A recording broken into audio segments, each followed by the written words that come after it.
अनजालु फरायसा फरायसुलिफोर दिनै आङो फिउचार पारफेक्ट कन्टिनिउआस टेन्सखौ सावरायनो लादों बे जोबथा टेन्स आयदानि दा बेवहाय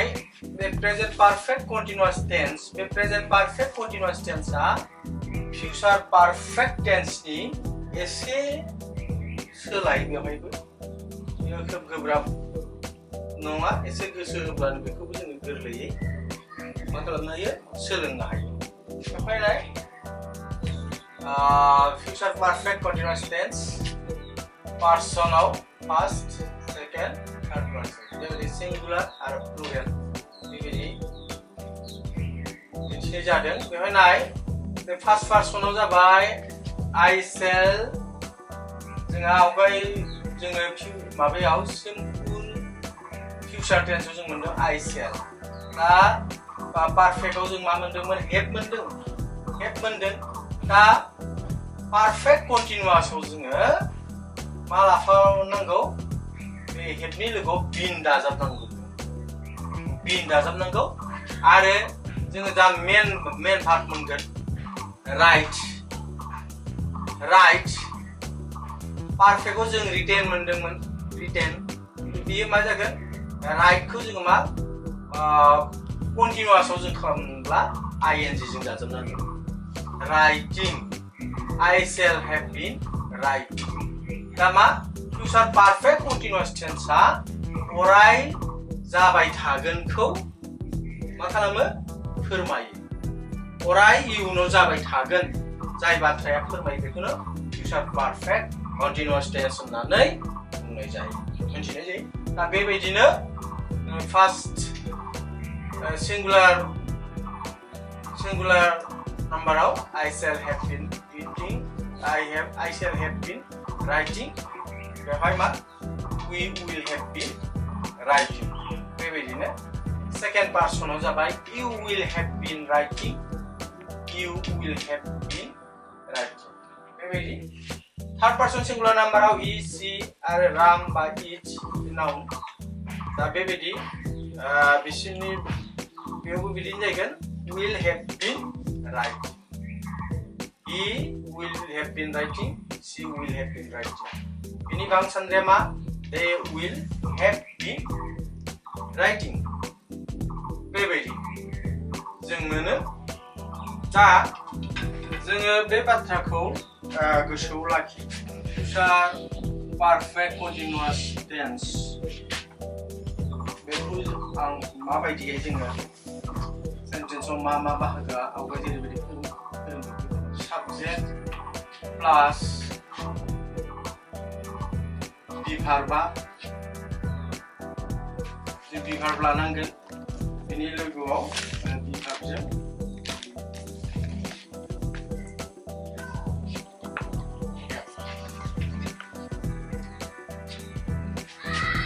हेभ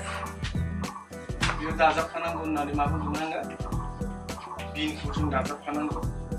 बेनि उनाव जोंहा मेन भार्ब मोनगोन बेजों ing बेनि उनाव अबजेक्ट मोनसे लागोन जोङो अबजेक्ट दा बेबायदि फारियै आं दिन्थिदों नैबे फार्स्ट पार्सनाव मानि ला फार्स्ट पार्सनाव I बे I subject नैबे बिभार्बा मा जागोन shall I shall पारफेक्टनिया have मा जागोन be प्लास राइटजों मा जागोन भार्बजों ing writing बेवहाय for to week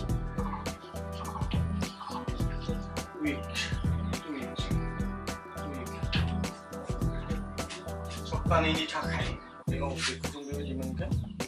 दानाय बे जाबाय बि भार्ब सेल नि लोगोआव मा जागोन perfectनि have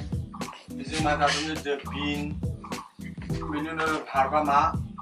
right जों मा दादोंनो the बे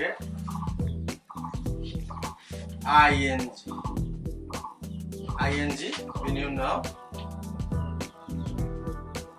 बेनि उनाव object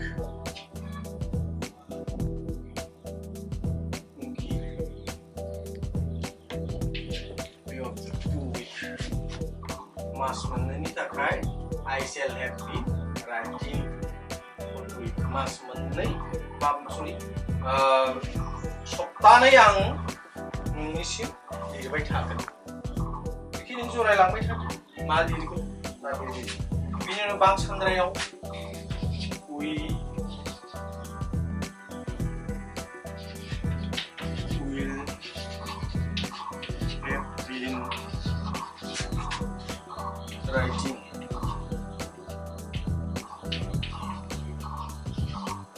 we have been writing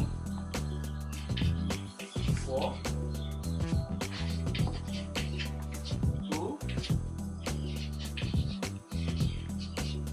weeks. Ready? Then you now second person now. Second person now.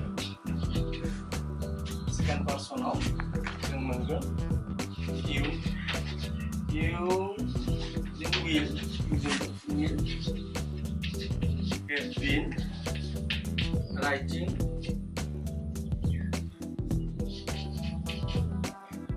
for 2 months. 2 months. Ready?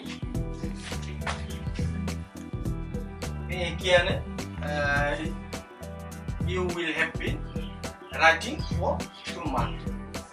Bang sandrew nungsir. Da beवहाय third person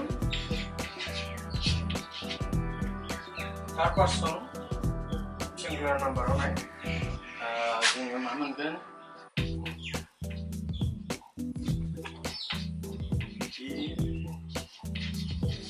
she Ram tonight you will have been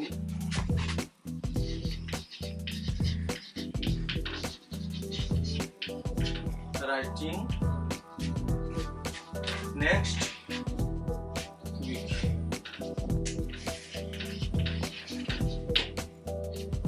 Vegan हप्तायाव बियो लिरबाय थागोन बेबायदि नङाब्ला बेनि उनाव बां सानद्रायाव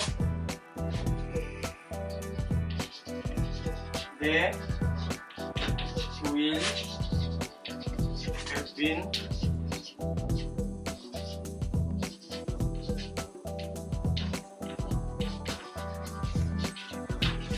have been writing next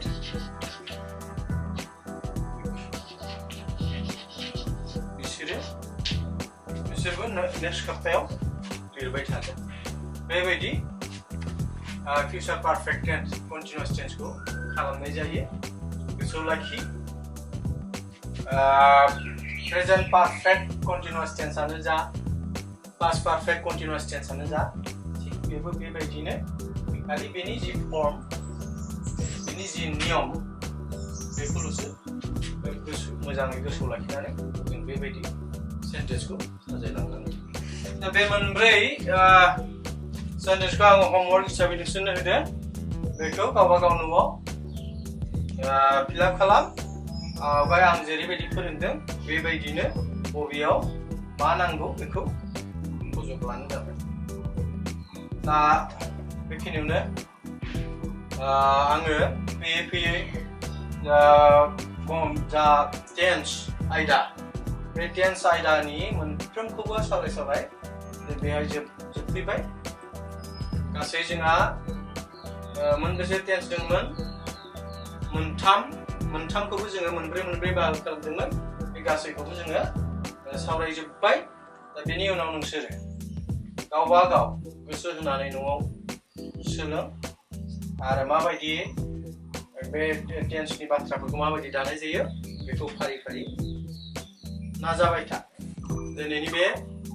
Bodoland digital क्लासरुमाव आङो नोंसोरनो गार्डियान आयदा फोरोंनाय बेखौ सावराय दिनै फोजोबबाय। दिनै गोबां माने मिडियानि गेजेरजों रेडिअ'आनो जा टेलिभिजनानो जा बेफोरावबो नोंसोरखौ फोरोंनायनि माने हाबाफारि लादों। बेफोरखौबो नोंसोरो गावबा गाव नायनानै सोलोंना लानो नाजा।